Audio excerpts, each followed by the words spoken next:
akụkọ ụwa na njikọta mgbasa ozi Ebolachi n'akụkọ ụwa n'ụtụtụ taa bụ Tọzdee abalị nke 20 n'ime ọnwa Juun bụ ọnwa nke 5 n'afọ 2024. Na mbụ isiokwu ndị a ga-eme akụkọ ị ga-anụ. Gọvanọ Soludo anabatago ndị Muslim ma kwuo gbasara mkpa ọ dị ị na-ebikọrịta n'udo dịka nwanne na nwanne n'etiti ụmụafọ Naịjirịa. Otu Civil Society etogo Gọvanọ Soludo maka ibinye aka na atụmatụ iwu maka mmepe dị 11 n'otu ugboro.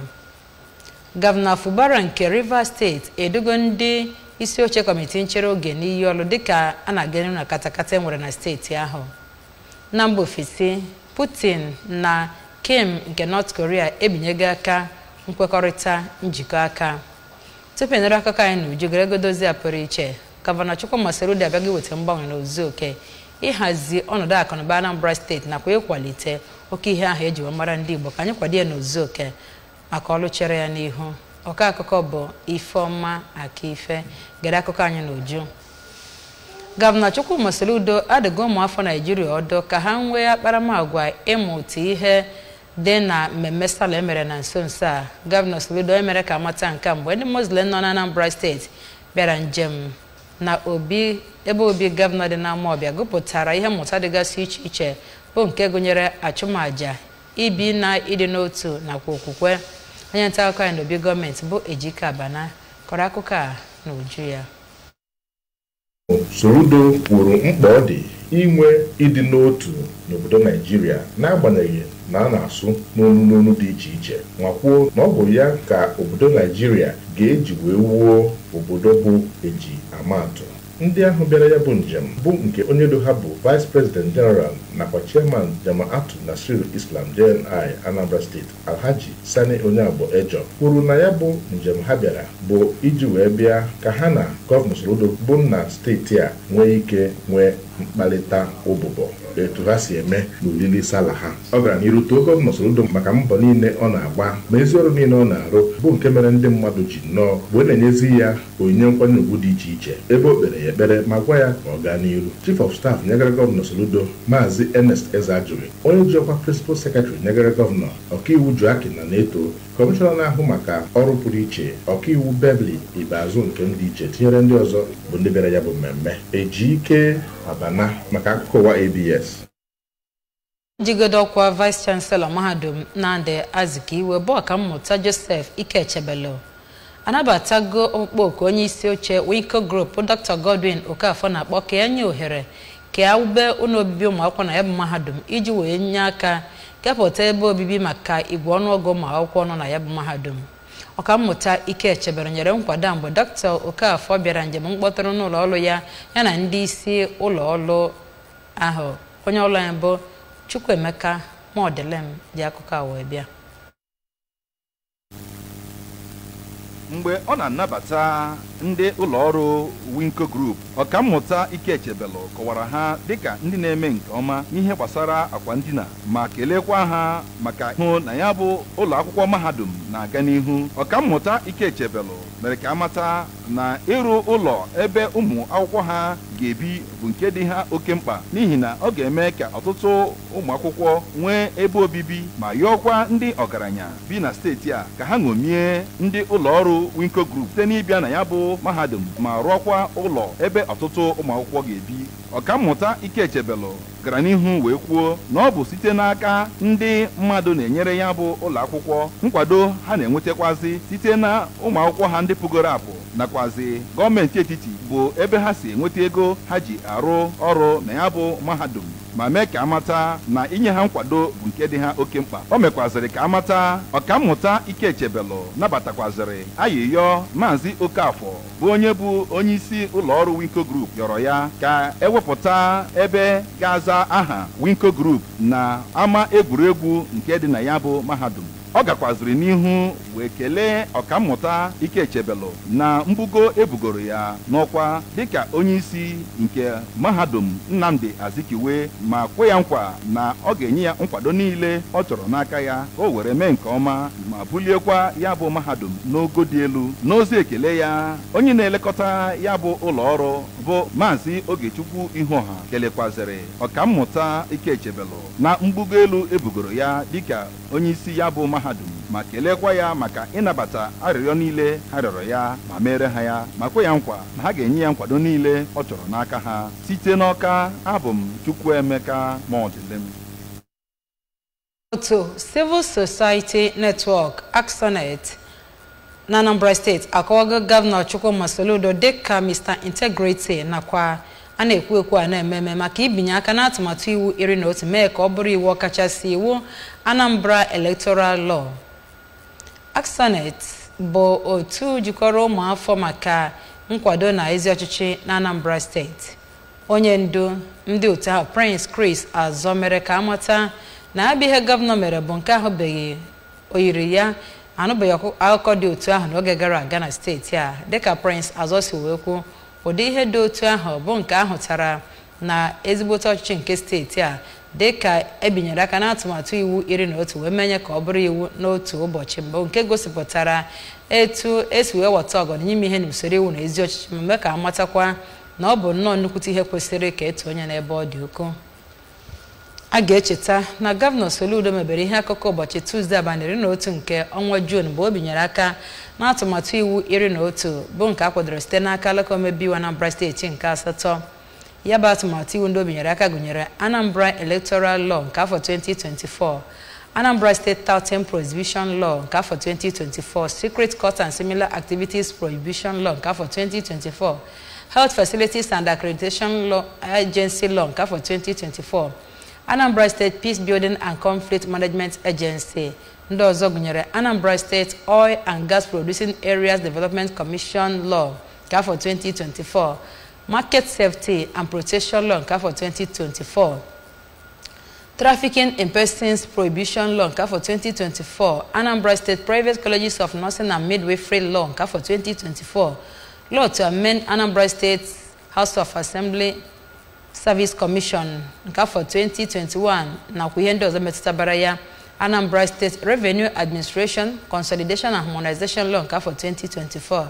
Nke a gosipụtara nke mbụ na mbụ ya Gọvanọ na-achị Anambra State na-ebinye aka n'atụmatụ iwu Private Member Bill nakwa n'etu Gọvanọ Soludo si wee kwuo nkwa na ya ga-ejigide ime ihe n'usoro iwu. Gọvanọ Soludo na-emezu ihe o kwuru n'ọnụ n'ozu oke n'eziokwu eziokwu ọ bụ nnukwute aga n'iru na n'etiti iwu ndị ahụ ebinyere aka ọfụ bụ Anambra State Electoral Law bụ nke kọwara na nke abụọ ọ kọwara na atụmatụ iwu a bụ ikepụta maka nhazi nchekwaba na ime ka enwe nkwudosi ike na gburugburu Anambra State nakwa ihe ndị ọzọ metụtabara ya.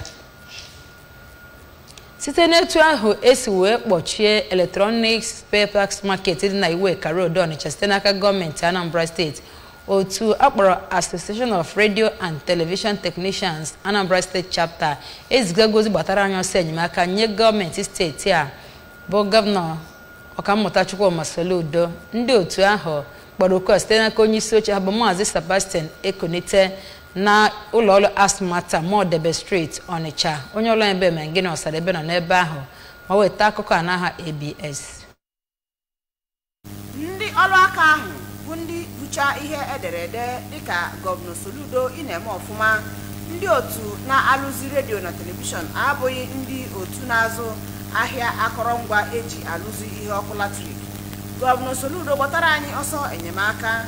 Anyị nwere ikikere ịnọ n'otu sọrọ anyị ma dịziara gaba. Ka ọ na-agwa ABS okwu, onye isi oche ndị otu ahụ bụ Maazị Sebastian Ekunte kwararị gbasara otu echiche ọrụ ha na mkpụrụ ụbọchị ole na ole ugbu a bụ nke na ha anọghị n'ọrụ n'agbanyeghị ọnọdụ ka akụnụba ogosiri wee dị. Ọ gara n'iru wee na ndị otu ahịa Electronic Spare Parts na-amanye ha ka ha sonyere ha gaa n'ebe ha mụtara ahịa ọhụrụ dị na Harbour Industrial Layout bụ nke ọ kọwara dịka mkpagbu. N'aka nke ya, otu onye ezekutiv ndị otu ahụ bụ Comrade Uchenna Ikechi kọwara na ha dị iche n'ihi na ha abụghị ndị ahịa kama ha bụ ndị ọrụ aka, ma gbakwunye na ọ dịghị onye otu ha so wee lụọ ọdụ ahịa ma ọ bụ nke nwere ọdụ ahịa n'ebe ahụ. All we are asking the government is to help us advise the Electronic Spare Parts Association to go to their market with their members alone and leave us alone. And we have the intention of building our own market. Ndị otu ọrụ aka ahụ okwu n'aha onye President General Asmata Chief Humphrey Anona, onye oche Asmata Onitsha Chief Eric Woma toro nnọọ ndị otu a ka ha siri were udo wee bịa n'ọnọdụ ndị Asmata iji wee kpesa ha ma kọwaa na ọchịchị Gọvanọ Soludo bụ nke hụrụ udo n'anya mana achọghị ka emebie ya bụ udo nke dị na steeti a. Ọ yọziri ka ha nwee obere ndidi ma ndị Asmata na ndị isi otu ha ga-enweta ụka iji wee weta udo n'etiti ha.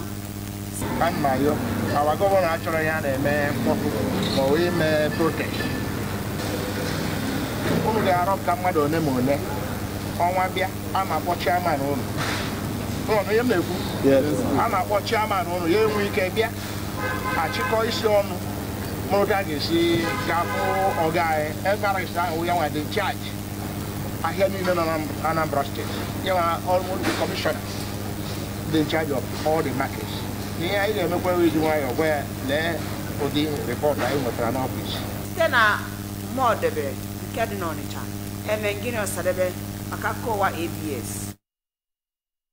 Takere Holy Ghost Ministries Incorporated Nigeria esonyegoro ụmụaka ibe ha ndị ọzọ iji wee merube ụbọchị nwa Afrịka nke mba ụwa. Holy Ghost Cathedral Ngọzika Estate Ọka bụ nnọọ nke jupụtara n'ihe mmemme dịgasị iche iche jupụtara n'ihe mmemme obi aṅụrị iji wee merube ụbọchị a.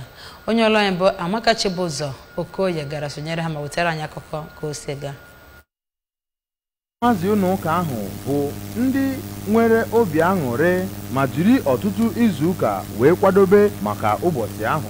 Ha mụkwaziri egwu ha gụrụ makwa gbaa agba bụ nke ha gosipụtara n'ụdị dị iche iche. Onye President Holy Ghost Ministry bụ Reverend Ephraim Ndife kọwara ihe njirimara dị na mmemme ụbọchị ụmụntakịrị Afrịka bụ nke o kwuru na ọ bụ ụbọchị eji emerube nakwa echeta ike ha maka nekwe ndị nkụzi na-akụziri ụmụntakịrị ihe bụ nke o kwuru na agamniru ha bụ nke gbadokasịrị ụkwụ n'ezigbo ihe ha kụziri ha.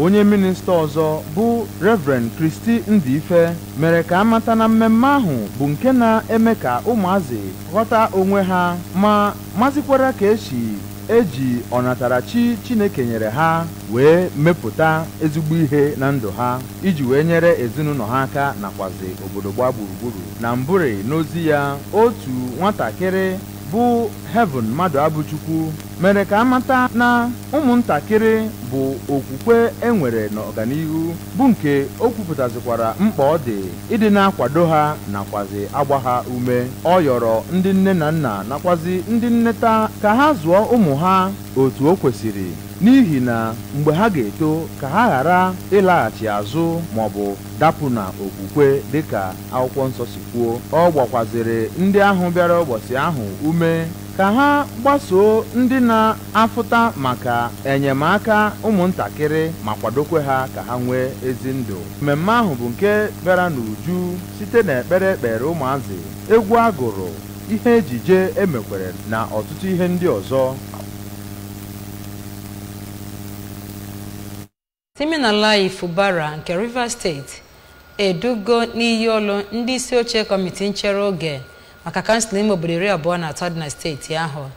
Ya bụ idu n'iyi ọrụ bụ nke mere na obi gọọmenti na Port Harcourt n'isi obodo steeti ahụ n'ebe nwere nnọọ nchekwa anaghị ehi mmiri.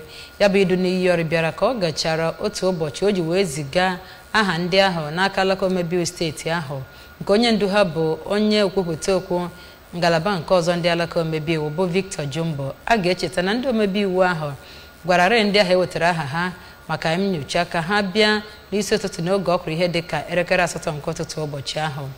Ya bụ ihe bụkwa nnọọ ndagharị ọzọkwa na katakata nke ndọrọndọrọ enwere na Rivers State ka ọ gachara ọtụtụ ọnwa alaka omebe Rivers steeti iji wee binye aka na atụmatụ iwu nke kansụl ime obodo ka ọ bụrụ iwu dịka Fubara ebinyere aka na ebe atụmatụ iwu ndị omebe iwu ahụ nke onye ndu ha bụ Martin Amaewule jiri aka ha wee binye aka n'aha gọvanọ. Ya bụ iwu kwadoro alaka omebe Rivers steeti ka ha gbatịa oge ndị isi oche kansụl ahụ ga-anọ onye osote onye isi nakwa ndị kansụlọ ebe ahụ tara ya na ọ hịara ahụ ịchịkọba nhọpụta tupu afọ 3 nyere ha ịnọ n'ọkwa abịa na njedebe. Mana otu ụlọ ikpe bụ nke nọ na ya bụ steeti kagburu ya bụ iwu emegharị kpatara eji wee gbaa akwụkwọ. Ya bụ akwụkwọ gbara n'ụlọ ikpe bụ nke a ga-eme mkpebi ya tata bụ abalị 20 Juun afọ 2024. Akụkọ na-akọ na onye isi ala mba Russia Vladimir Putin nakwa onye ogbo ya nke North Korea Kim Jong-un ebinyego aka nkwekọrịta site n'etu ha sikwa mkparịta ụka na Pyongyang. Putin gosipụtara na mmalite na mba abụọ ahụ bụ ndị jikere akọrọngwa nkwekọrịta bụ nke ga-abụ ebe ndabere maka mmekọrịta ha na njikọ aka ha n'afọ ndị na-abịa n'ọdịnihu, mana o nyeghị nkọwa ndị ọzọ. Onye enyemaka Kremlin bụ Yuri Ushakov mere ka amata na ndị ndu mba abụọ agbanwerịtakwara ihe onyinye n'oge ya bụ njem dịka Kim nwetara T-set nakwa otu nnukwu ụgbọala ndị Russia mere bụ Oriska. Ushakov enweghị ike ịkọwa onyinye nyere Putin, mana o mere ka amata na ihe ndị ahụ bụ nnọọ ihe masịrị Putin n'ebe ọ dị ukwuu. Kremlin mere ka amata ụbọchị Mọnde na ya bụ nkwekọrịta bụ nke ga-anọchi akọrọngwa njikọ aka nwere n'oge gara aga nakwa nkwupụta ebinyere aka na ya n'afọ 1961, 2000 nakwa afọ 2001. Moscow nakwa njikọ aka ya na Pyongyang bụ nnọọ nke kpalitegoro mmetụta na mpaghara West bụ ndị kwenye na Russia bụ ndị na-enweta ma na-eji akọrọngwa North Korea were ebuso ndị agha ha agha na-anụ na Ukraine. Kim nọrọ na mmemme ka amata na mmekọrịta n'etiti Russia na mba obodo ha bụ nke rigopụgoro n'ezi dị elu ọfụ nakwu na ya bụ njem Putin ga-enye aka wee kwalite njikọ aka na enyi na enyi dị n'etiti mba abụọ ndị ahụ. Ndị bụ ọkaibe n'ụwa bụ Argentina agbatigo Copa America ha n'oge ha nọrọ n'ụbọchị Tọzdee dịka Lionel Messi na-atụ anya na ọ ga-agbakwunyekwu inweta gwu ọzọ na mba ụwa n'ihe dịka gasị na ọ bụ agba nke ikpeazụ ọ ga-esonye na ya bụ asọmpi. Ya bụ asọmpi gbagoro afọ 108 bụ nke na-ewere ọnọdụ na United States dịka mba ndị ga-enọbịa n'etiti ndị otu egwuregwu isi ahụ sitere na CONCACAF region bụ ndị sonyere mba 10 si na South America bụ ndị na-atụ anya na ha ga-enwe ọnọdụ na agba nke ikpeazụ a ga-enwe na Miami na abalị 14 nke ọnwa Julaị dịka FIFA na-atụ anya na-eneba anya na ya bụ otu dịgasị iche iche n'otu esi achịkọba ya bụ mmemme afọ abụọ bụ nke sitere na oge eji wee zọọ iko mba ụwa ma bụrụkwanụ nke a ga-ele ọbịa na njikọ aka USA, Canada na Mexico. Ya bụ akụkọ gbasara nnukwute asọmpi ahụ nakwa ugwu dị na ya bụ nnọọ nke nwere akpọrọ ihe dị oke ọnụ ahịa karịa nke nnwale.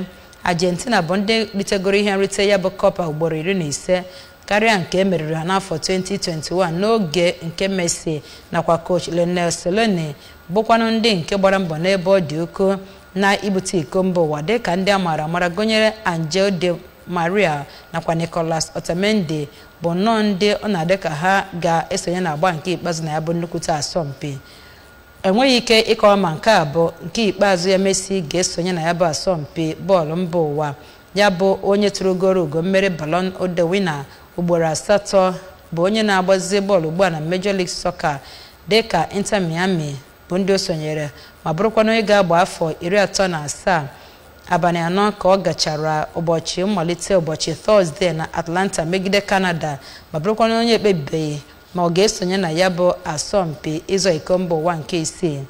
Ihe doro anya bụ na Messi bụ onye haziri etu o si alụ ọrụ bụ onye na-agba mbọ ka ya rigepụ n'ezi dị elu na ya bụ asọmpi ma bụrụkwa na onye nwere ike ịhapụ ọnọdụ o nwere ịtụrụ ugo mmeri nke ugboro 3 ya n'otu oge dịka mba ahụ gachara ọtụtụ afọ ha jiri wee nwee mkpakasị ahụ ha na ndị otu egwuregwu etiti ha. cheta na ị nwere ike isonyere ABS n'akụkọ nakwa ihe mmemme ndị ọzọ anyị na-eme ebe ọ bụla ị nọ n'ụwa site n'ịbanye na Facebook page anyị na Anambra Broadcasting Service, sonye na YouTube channel anyị na ABS Television Ọka, sonyere anyị na Twitter nakwa Instagram na ABS Radio TV, banyekwa na webụsaịtị anyị na www.absradiotv.com. gị nwekwazi isiokwu mere akụkọ anyị kọrọ gị. Gọvanọ Soludo anabatago ndị Muslim community kwuo okwu gbasara mkpa ọ dị ka a na-ebikọrịta dịka nwanne na nwanne n'etiti ụmụafọ Naịjirịa niile. Otu ndị nkịtị bụ Civil Society etogo Gọvanọ Soludo maka ibinye aka na atụmatụ iwu maka mmepe 11 n'otu oge. Gọvanọ Fubara nke Rivers State edugo ndị isi oche kọmiti nchere oge n'iyiro dịka katakata na-aga n'iru na steeti ahụ. Putin nakwa onye ndu North Korea bụ Kim ebinyego aka njikọ aka mmekọrịta enyi na enyi tupu anyị na-achịkọta gerekwa ozi a pụrụ iche. Gọvanọ Chukwuma Soludo abịago iweta mgbanwe n'ozuzu oke ịhazi ọnọdụ akụ na ụba Anambra steeti nakwa ịkwalite oke ihe eji wee mara ndị Igbo ka anyị kwado ya n'ozuzu oke maka ọlụ ọchere ya n'ihu. N'ebe a ka akụkọ ụwa kọrọ n'ụtụtụ a n'aha ndị na-enye aka wee chekwaba akụkọ ụwa mekwa ka o ruo gị ntị. M onwe m bụ Ifeọma Akife na-asị gị daalụ maka ige anyị ntị. Ka emesịa.